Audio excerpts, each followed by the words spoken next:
해마다 썸머 타임이 시작이 될 때면 대부분의 교인들은 시간을 잘 지켜오시는데 꼭 한두 분이 사고 치시는 분이 있습니다. 근데 여러분 사고 치지 않고 11시 예배에 시간 잘 맞춰서 나오셨습니다. 옆에 사람 이렇게 보시면서 훌륭하십니다. 인사하시죠. 시작.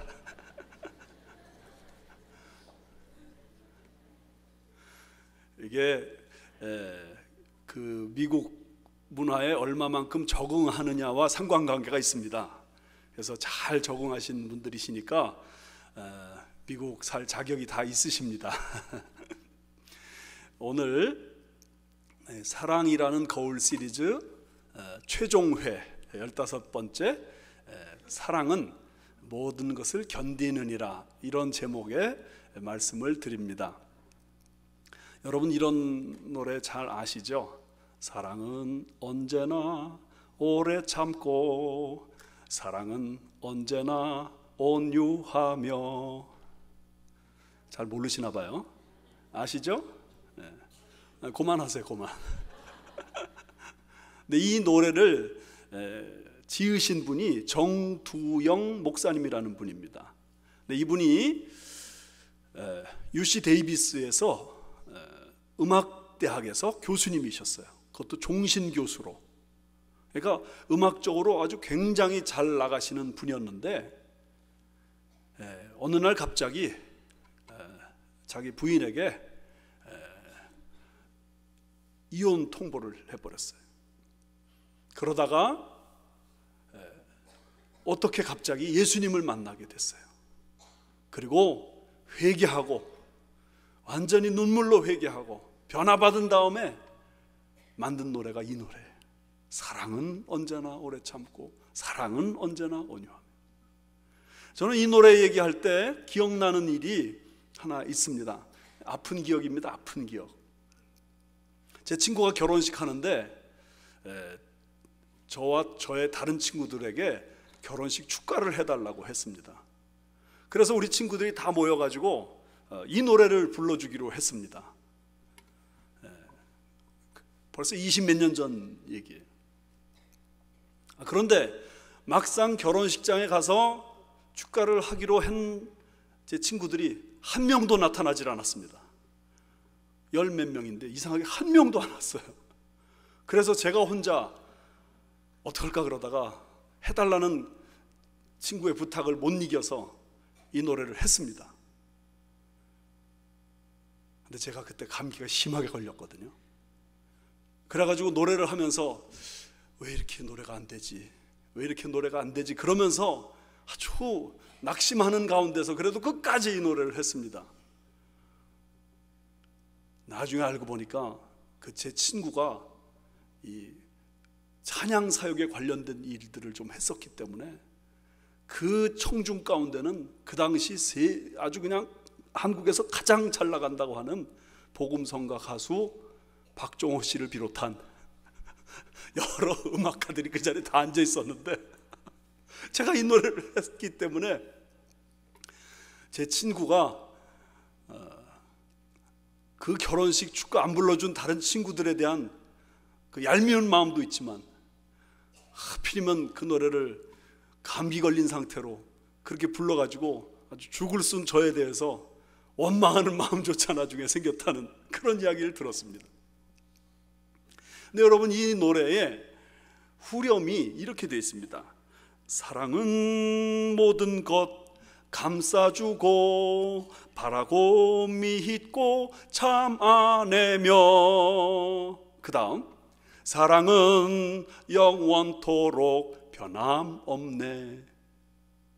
그런데 이 영원토록 변함없네는 최근에 만들어진 가사고요. 그 이전에 처음 이분이 그 작사 작곡할 때는 좀 더 문학적인 표현으로 돼 있었어요. 사랑은 가실 줄을 모르는 것. 가실 줄을 모르는 것, 그 말의 뜻을 아시겠어요? 사랑은 없어지지 않는다는 거예요. 그래서 사랑은 계속 된다는 거예요. 사랑은 뭐 영원하다 뭐 그런 말도 되지만 이 말은 사랑은 끝까지 견뎌낸다, 그런 의미인 거예요. 제가 메시지 성경을 보니까 바로 그 말의 뜻으로 유진 피터슨 목사님은 해석을 했더라고요. 그래서 Love never looks back, 사랑은 결코 뒤돌아보지 않는다. But love keeps going to the end, 끝까지 계속하는 것이다. 사랑은요, 끝까지 계속 가는 거예요. 모든 사람에 대해서, 모든 일에 대해서, 모든 형편 속에서 끝까지 가는 것. 다시 말해서 사랑은 모든 것을 견디는 것. 여러분, 오늘 15번 시리즈 중에 마지막인데 앞에 거 다 잊어버렸다 하더라도 이거 하나 붙잡으시기 바랍니다. 사랑은 끝까지 가는 거예요. 이것을 두 가지 의미로 설명할 수 있습니다. 첫 번째는 사랑은 끝까지 인내한다. 끝까지 인내한다. 이 헬라어로는 휘포메네라 그렇게 말하는데 무엇의 밑에 머물다, 그런 뜻이에요. 무엇의 밑에 머물다. 근데 이 휘포메네라는 단어는 군대 용어예요. 그래서 아무리 불리해도, 치열한 전투 속에서 전세가 아무리 불리해도 물러서지 않고 끝까지 자리를 지키는 거, 그런 의미입니다. 이 얘기할 때 저는 대한민국 군인 중에 가장 훌륭한 군인 중에 한 분이라고 하는 백선엽 장군이 생각납니다. 이 백선엽 장군은 6.25 전쟁 당시에 낙동강 전선에서 대한민국을 지키신 분입니다. 낙동강 전선에서 대한민국 지켰다는 말이 무슨 뜻이냐면, 만약에 그 낙동강 전선이 무너지면 대한민국은 거기서 끝장이 나버렸습니다. 왜냐하면 낙동강 전선을 통과하는 즉시 부산까지 그저 북한군들은 파죽지세로 밀고 나갔을 게 분명하기 때문입니다. 그런데 그 낙동강 전선을 지키는 전투 중에 제일 아주 치열한 전투가 다부동 전투라는 게 있습니다. 다부동. 그런데 그 다부동 전투의 전체 총사령관이 백선엽 장군이었어요. 이것을 지키면 대한민국이 살고, 이것을 못 지키면 대한민국이 망하는데, 그분이 결과적으로 이 다부동 전투에서 낙동강 전선을 지켰기 때문에 대한민국이 살았고, 얼마 있다가 인천 지역으로 메가더 장군이 상륙작전을 감행했기 때문에 북한군을 도관에 든 쥐로 만들어가지고 거기서 승기를 잡아서 서울로, 평양으로 공격해 올라갈 수 있었습니다. 그 다부동 전투에서 그야말로 한국군은 완전히 전멸할 위기 가운데 있었는데, 그때 이 백선엽 장군이 자기 부하들에게 뭐라고 말했냐면, 내가 물러서면, 내가 뒤로 물러서면 너희가 나를 쏴라. 너희가 내가 물러서면 나를 쏴라. 이게 그분의 책 이름이에요. 전세가 불리해서 이제 다 망할 것 같은 상황에서 겁이 나서 두려워서 내가 뒤로 물러설 것 같으면 너희가 나를 쏴라. 휘포맨의 그 밑에 상황에서 도망가지 않고 버티고 견디고, 그런 의미라는 말이죠. 어려운 상황 속에서 견딘다 할 때 사실은 세상에 살고 있는 미물 가운데도 우리가 본으로 삼을 만한 그런 짐승이 있습니다. 남극의 펭귄, 소위 황제 펭귄이라고 그러죠. 황제 펭귄. 온도가 60도입니다. 영하 60도. 그리고 시속 100마일의 강풍이 불어닥칩니다.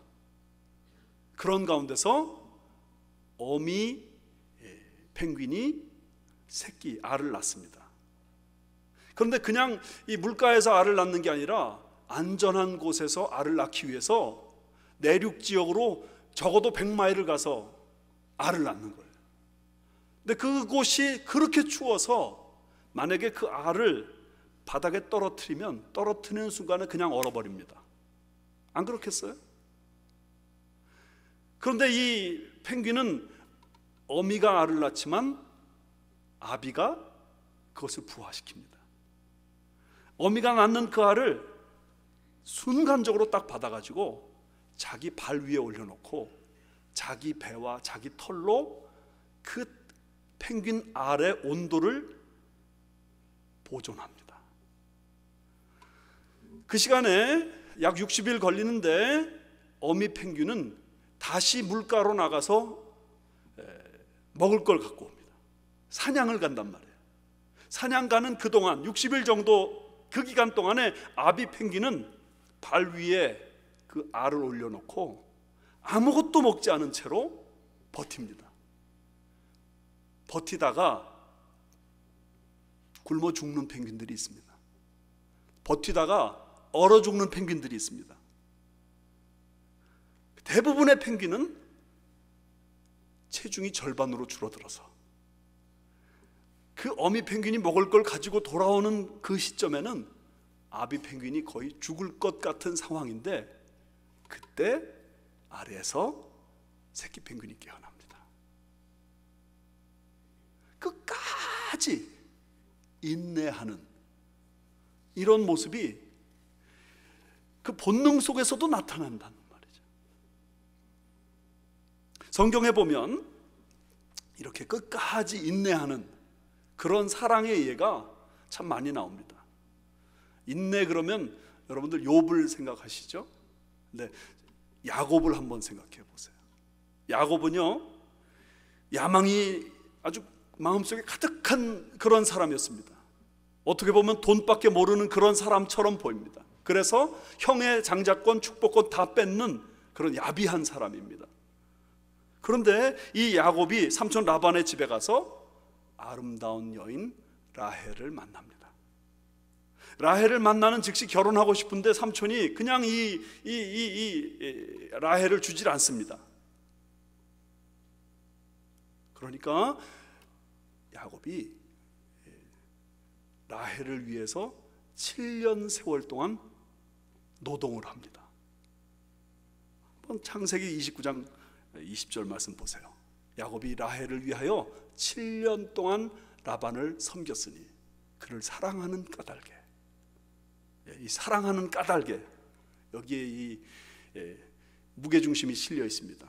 도대체 사랑이 뭐길래 사랑하는 까닭에 7년을 며칠같이 여겼더라. 7년 동안을 며칠처럼 여기고 라헬 한 사람을 목표로 하고 일했단 말이죠. 그런데 결혼하는 당일날 라헬인 줄 알고 합방을 했는데 그 다음날 아침에 일어나 보니까 라헬의 언니 레아입니다. 내가 원하는 여인이 아닙니다.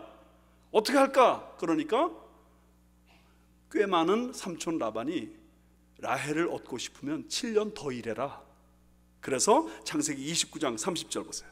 야곱이 또한 라헬에게로 들어갔고 그가 레아보다 라헬을 더 사랑하여, 또 사랑이 뭐길래 나오죠? 다시 7년 동안 라반을 섬겼더라. 다시 7년 동안. 그러니까 한 여자를 갖고 싶은 그 사랑의 열정 때문에 7년 동안 야곱은 끝까지 인내했단 말이에요.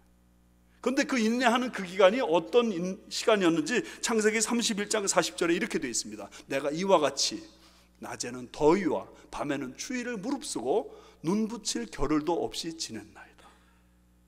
낮에는 더위를 다 몸에 받았습니다. 밤에는 추위를 그 온몸으로 다 견뎌냈습니다. 그러면서 눈 붙일 겨를도 없이 14년 세월을 사랑이 뭐길래 그걸 견뎌낸단 말이죠. 사랑은 이와 같이 모든 것을 견디느니라, 끝까지 인내하는 것입니다. 그러므로 우리는 이런 말을 할 수 있습니다. 만약에 진정으로 사랑한다면 끝까지 인내할 수 있다. 어떠세요? 행복한 결혼 생활의 비결이 뭐죠? 여기 수십 년 살아오신 분들도 있잖아요. 결혼 생활. 여러분이 생각할 때 행복한 결혼 생활의 비결이 뭡니까? 경제적인 여유? 성격의 일치? 취미 생활의 일치? 좋은 가정 환경? 아니면 서로 좋아하는 마음? 다 그럴듯한 얘기들이지만 저도 4반세기 넘게 살아서 하는 얘기입니다. 행복한 결혼 생활의 비결이 뭐죠? 어떻게 하셨어요? 인내.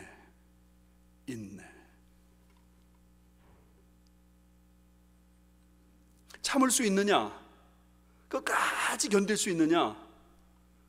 그 사람 행복할 수 있고, 끝까지 견딜 수 없느냐? 안타깝게 행복한 결혼 생활 쉽지 않다는 거. 어떤 통계에 보니까 초혼인 사람이 이혼하는 확률이 41%, 재혼인 사람이 이혼하는 확률이 60%, 3혼인 사람이 이혼하는 확률 73%. 확률이 점점 올라가죠. 하도 이상한 사람이 많은 세상이니까 모든 경우 다 이렇다 그렇게 말해서는 안 됩니다. 또 각자의 사정과 형편이 다르기 때문에 이해해야 할 면들이 얼마든지 많이 있습니다. 그렇지만 한 번 이혼한 사람은 또 이혼하기 쉽고, 두 번 이혼한 사람은 훨씬 이혼할 수 있는 가능성이 높다. 이건 부인할 수가 없죠. 정말 특별한 사정이라는 것이 있을 수 있으니까 남에 대해서 함부로 말할 수 없죠. 개인적인 사생활을 어떻게 우리가 다 알겠습니까? 그러나 일반적인 의미에서 이혼한다는 것은 인내심의 결여가 아닐까. 레리 킹이라는 분이 있습니다. 이분은 레리 킹 라이브 쇼로 아주 유명한 사람이죠. 미국 전체에서 최고의 방송 인터뷰어라고 합니다. 미국 역대 대통령을 포함해서 최고의 정치인들, 최고의 운동선수, 최고의 연예인들과 25년 넘는 세월 동안 4만 번이 넘는 인터뷰를 했습니다. 에이미상을 받았고 피바디상을 2번 받았고 케이블 에이스상을 10번이나 받았습니다. 그런데 이 사람의 인터뷰의 특징은 누구와도 적을 만들지 않는다는 그런 스타일을 가진 사람이라는 거예요. 이 사람하고 인터뷰하는 사람은 적이 되질 않아요. 왜냐하면 다른 토크쇼 인터뷰어들은 그 사람의 약점을 공격하고 그 사람의 비리를 들춰내는데 이 사람은 그러질 않는다는 거예요. 그래서 누구하고도 다 친구가 됩니다. 그리고 아주 이 레리 킹의 따뜻한 그 면모 때문에 전 국민이 다 좋아하는 그런 사람이고, 80이 되는 나이까지 이렇게 쓰임을 받았어요. 그런데 무슨 사정인지는 모르지만 이 사람은 7번 결혼을 합니다. 나름의 사정이 있을 수 있지만 분명한 것은 그의 결혼 생활은 행복하지 않았다. 또 하나, 무슨 사정인지 모르지만 그 사람에 대해서 모든 사람에 대해서 따뜻했지만 결혼 생활을 계속할 수 있는 그 인내심은 없었다. 결혼했는데 안 되니까 또 바꾸고, 안 되니까 또 바꾸고, 계속. 저는 어제 아주 은혜스러운 결혼식에 참석을 했습니다. 젊은 목사님이 주례를 했는데 그 주례 목사님이 행복한 결혼 생활의 비결이 뭔지 아십니까? 묻더라고요. 그래서 이렇게 얘기해. Happy marriage's secret is to die. 죽는 그 자리까지 가는데 행복한 결혼 생활의 비결이 있대요. 젊은 목사님이 어떻게 알았는지 제가 잘 모르겠어요. 그러면서 어떤 딸이 시집간 이야기를 하는데, 시집간 지 한 달이 됐대요. 한 달 지난 딸이 엄마한테 전화해가지고, 엄마, 우리 남편 이래서 나쁘고 저래서 우리 남편하고 같이 살기 힘들고 정말 어떻게 하면 좋을지 모르겠어요. 그리고서 마지막으로 결론이 이제 끝냈으면 좋겠어요. 그랬더니 이 엄마가 이렇게 대답했대요. 거기가 바로 너의 집이다. 잘 이해 못하셨어요? 너가 거기서 죽어야 되고 너가 거기서 살아야 된다. 너 거기서 이탈하면 안 된다. 이 얘기는 우리 전통적으로 한국의 부모님들이 해오던 얘기 아니에요? 넌 그 집 귀신이다. 그런데 여러분, 우리 한국 부모님들 지금은 이렇게 말하지 않아요. 오히려 이혼을 부채질해요. 네가 뭐가 못나서 그놈하고 살아? 당장 헤어지고 새 출발해라. 여러분, 그런 면에서 우리는 지금 진짜 결혼 생활의 행복의 비결,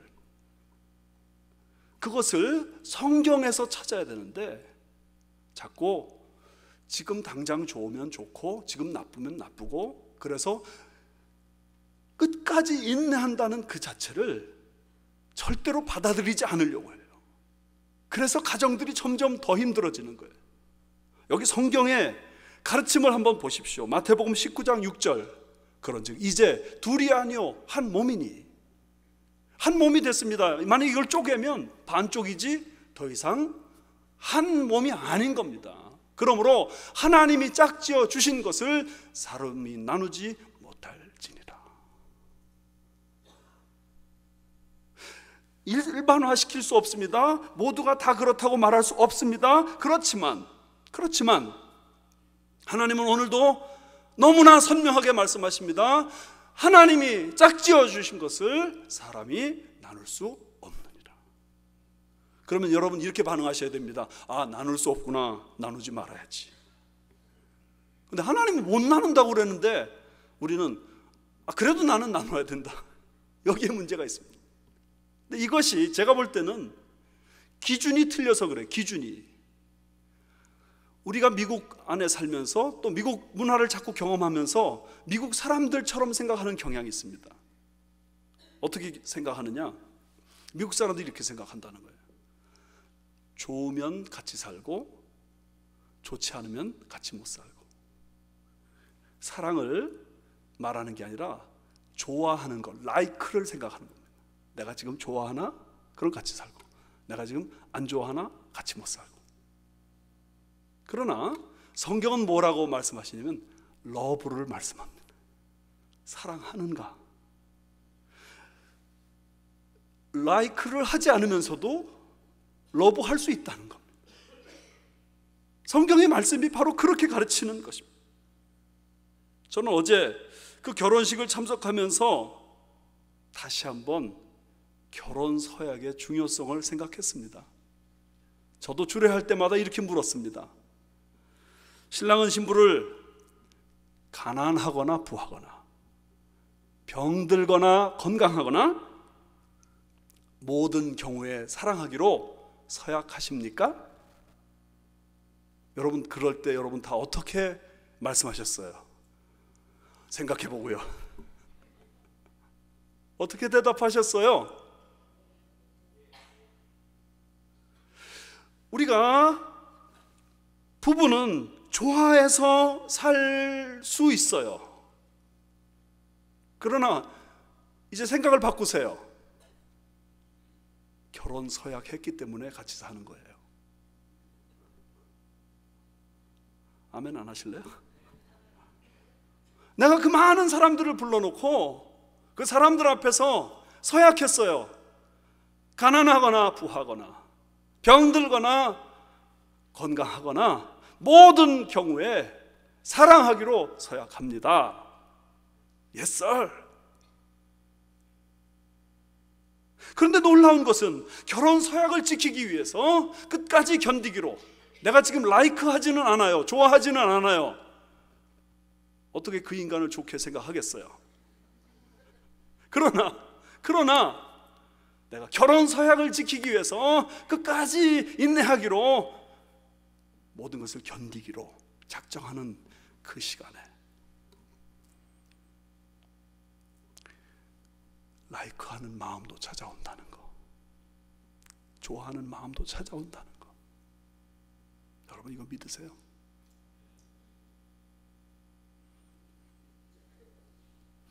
결혼하는 순간 너는 내 운명이다. 이게 되는 거죠. 그러면 아무리 힘들어도, 아무리 맞지 않아도 내가 지금 결혼한 것을 놓고 볼 때 우리는 하나님의 뜻으로 하나 된 것이고, 내가 결혼 서약을 한 그 말 때문에 나는 이 가정을 지키기 위해서 끝까지 최선 다한다. 비즈니스도 그렇게 하는 것 아니겠어요? 나에게 맞는 비즈니스 그리 쉽지 않습니다. 내가 다니는 직장 생활도 마찬가지예요. 어떻게 내 취향에 다 맞겠어요? 쉽지 않아요. 교회 생활 역시 마찬가지입니다. 그러나 한번 인게이지 된 그때부터 하나님이 나를 보내주신 줄 믿고 모든 것을 견디기로 결단하고 나갈 때 그 길을 하나님 축복해 주실 줄 믿습니다. 여러분, 사랑은 모든 것을 견디느니라. 이 말씀에 아멘으로 순종하시고 그 순종으로 인해서 주시는 축복을 누리시는 저와 여러분 되시기를 주님의 이름으로 축원합니다. 그런데 모든 것을 견딘다 하는 그 말이 가지고 있는 또 하나의 의미가 있습니다. 그것은 뭐냐면 끝까지 섬긴다 하는 것입니다. 요한계시록 2장에 보면 소아시아 7교회 중에 처음으로 칭찬만 받는 교회가 서머나 교회입니다. 주님이 이 서머나 교회를 향해서 칭찬을 하십니다. 환난과 궁핍이 있지만 실상은 너희는 부요한 교회다. 왜? 사탄의 공격을 막아냅니다. 심지어 성도들이 감옥에도 들어갑니다. 그렇지만 믿음을 버리지 않거든요. 주님을 위해서 막 충성하고 헌신하고 봉사하거든요. 그때에 주님께서 이 교회를 향해서 또 이렇게 명령하십니다. 요한계시록 2장 10절 말씀. 너는 장차 받을 고난을 두려워하지 말라. 볼지어다 마귀가 장차 너의 가운데서 몇 사람을 옥에 던져 시험을 받게 하리니 너희가 10일 동안 환난을 받으리라. 내가 죽도록 충성하라. 그리하면 내가 생명의 관을 내게 주리라. 여기 주님이 말씀하십니다. 내가 죽도록 충성하라. 이 말은 무슨 뜻이냐면 지금 하고 있는 그 충성 계속 하라는 거예요. Until death, 죽을 때까지. 그거 버리지 말고 계속 밀고 나가라, 그 말이에요. 사랑은 모든 것을 견딘다 그럴 때 끝까지 견디는 것입니다. 지금 내가 섬기고 있는 이 일의 자리에서 힘들지만 어렵지만 도망가지 않고 계속해서 감당해 나갈 때 하나님이 나의 삶에 영광을 안겨 주실 것이 분명합니다. 언제가 제가 한번 말씀드린 분인데 문준경 전도사님이라는 분이 있습니다. 이분은 17살 때 시집을 갔는데 전혀 결혼 생활에 마음이 없는 남자와 결혼을 하게 됐습니다. 그래서 남편 있는 생과부라는 말을 스스로 하고 다닐 정도로 불행한 그런 여인이었습니다. 그런데 그 불행한 여인이 목포에 가서 북교동 성결교회라는 곳에 가서 이성봉 목사님의 설교 말씀을 듣고 예수님을 만나게 됩니다. 예수님을 만나고 보니까 그 마음이 막 뜨거워져서 6개월 만에 세례받고 그때부터 열심히 성경 말씀을 배우고 나중에는 신학교까지 가게 되고, 그래서 주님 앞에 놀랍게 쓰임을 받습니다. 이분의 이 전도를 통해 영향받으신 분들이 참 많은데 그분이 살고 있던 증도라는 섬의 90%가 다 예수를 믿습니다. 대한민국의 섬이 700 몇십 개가 되는데 이분이 돌아다니면서 복음을 전한 섬만 122개가 됩니다. 교회를 뭐 100개를 세웠대나 하여튼 대단한 거예요. 1년에 신발 9켤레를 바꿔가면서 복음을 전하러 돌아다니셨다는 거예요. 신사참배를 하라고 하니까 끝까지 거부하다가 고난을 당하고 감옥에 들어가고, 그러다가 6.25를 만나서 공산군에 의해서 잔인하게 학살당하셨습니다. 그런데 이분이 에스더처럼 죽으면 죽으리라는 그 결단으로 결코 뒤로 물러서지 않고 끝까지 충성을 다했습니다. 지금 대한민국에는 이분의 기념관이 세워져 있습니다.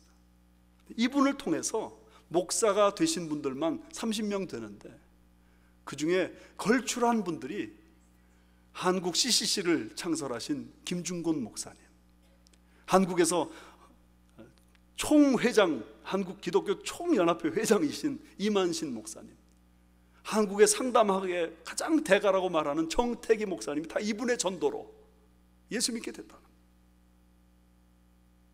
사랑하는 여러분, 오늘 여러분들께서 가정에서 막 끝까지 견디면서 남편을 위해서, 아내를 위해서, 아이들을 위해서 헌신하는 것, 지금 당장은 아무런 열매가 없는 것처럼 보일지 모릅니다. 그러나 그렇지 않아요. 여러분의 수고가 열매 맺는 날이 올 줄 믿습니다. 그러므로 여러분 견뎌내셔요. 도망가지 마세요.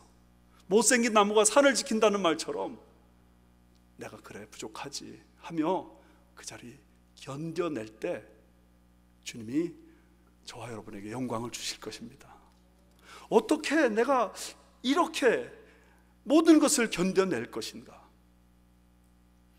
오늘 저는 이제 15번에 걸친 이 설교 말씀을 마무리하면서 어떻게 내가 이렇게 견뎌낼 것인가 결론적인 말씀을 드립니다. 예수 그리스도의 십자가를 바라보십시오. 예수 그리스도께서 고난을 받으셨습니다. 지금 렌트 기간이죠. 사순절 40일이나 되는 기간 동안 우리는 주님의 고난을 묵상합니다.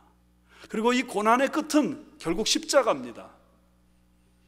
예수 그리스도께서 왜 고난을 당하셨고 예수 그리스도께서 왜 결국 십자가에서 못 박혀 죽으셨습니까? 사랑은 모든 것을 견딘다고 그분 스스로 믿으셨기 때문입니다. 그러므로 우리도 내가 약한 사람이라고 핑계대지 말고, 그래서 끝까지 내게 주어진 십자가를 견디겠다고 결단하시는 그런 은혜가 임하기 바랍니다. 여러분, 사랑은 달콤한 것이 아닙니다. 라이크는, 좋아하는 것은 달콤할지 모르지만 사랑은 쓴 약처럼 삼키기 어려운 것입니다. 사랑은 웃음이기보다는 눈물입니다. 아픔입니다. 그리고 그 사랑의 열매는 풍성할 것이 분명합니다. 베드로전서 4장 7절 8절 말씀을 한번 보십시오. 만물의 마지막이 가까웠으니 그러므로 너희는 정신을 차리고 근신하여 기도하라. 무엇보다도 뜨겁게 서로 사랑할지니 사랑은 허다한 죄를 덮느니라. 만물의 마지막이 가까운 이때에 우리가 해야 될 두 가지 중요한 사명이 있습니다. 첫 번째는 정신 차리고 기도하는 겁니다. 기도 생활에 힘쓰시기 바랍니다. 그 기도의 능력으로 사랑할 힘을 얻게 되실 것입니다. 두 번째는 뜨겁게 사랑하는 것입니다. 만물의 마지막이 아니면 그냥 사랑하면 됩니다. 그런데 만물의 마지막이 가까웠고 주님이 이제 오실 때가 임박한 지금이기 때문에 이제 우리는 뜨겁게 사랑해야 됩니다. 뜨겁게 사랑한다는 것은 무엇이냐? 모든 것을 견디는 것입니다. 제가 늘 말하지만 고집센 사람과 고집센 사람이 싸우면 누가 이길까요? 더 고집센 사람이 이깁니다. 우리는 사랑의 고집이 필요합니다. 내 남편을 더 사랑하시는 은혜가 있기 바랍니다. 내 아내를 더 사랑하시고 우리 아이들을, 우리 부모님을 더 사랑하시고 교인들을 더 사랑하시기를 바랍니다. 여러분, 내가 만약에 사랑하다가 상처를 받는다, 사실 그러면 십자가 없는 사랑을 했기 때문입니다. 내가 만약에 사랑하다가 실망을 한다, 아픔이 없는 사랑을 원했기 때문입니다. 사랑에는 십자가가 있고 사랑에는 아픔이 있습니다. 그러므로 그 아픔을 당연시하고 그 고통을 내 가슴에 품을 때 주님께서 그 사랑의 열매를 맺게 해 주실 것입니다. 헨리 드러먼드라는 사람이 이렇게 말했습니다. 인생을 돌아보면 제대로 살았다고 생각되는 순간은 사랑하는 마음으로 살았던 순간뿐이다.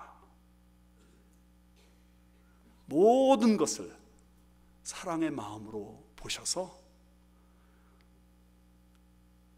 어느 날 우리가 이 세상 떠나고 난 다음에라도 우리를 기억하는 사람이, 그는 다른 건 몰라도 사랑의 사람이었다, 그렇게 말할 수 있는 은혜가 임하기 바랍니다. 여러분, 저는 사랑에 관해서 15편이나 설교를 했고, 여러분은 사랑에 관해서 15편이나 설교를 들었습니다. 이제 사랑을 많이 알았다, 이제 나는 사랑의 사람이다, 절대로 그러지 마시기 바랍니다. 사랑을 가르친다고 해서, 사랑을 배운다고 해서 사랑을 가진 사람이 아닙니다. 사랑은 실천하는 사람의 것입니다. 들은 말씀, 이것을 내가 얼마나 실천하고 있는가, 이 기준으로 다시 한번 새 출발하시기를 바랍니다. 여러분이 이제 오늘 이후로 결단하실 것이 있습니다. 거울을 볼 때마다, 얼굴을 고치고 옷매무새를 고칠 때마다 나는 사랑의 사람인가 보시면서 오래 참기를 결단하고, 온유하고 시기하지 않고, 불의를 기뻐하지 않고, 교만하지 않고, 자랑하지 않고, 진리와 함께 기뻐하고, 참고 견디고 바라고 믿는 저와 여러분 되시기를 주님의 이름으로 축원합니다.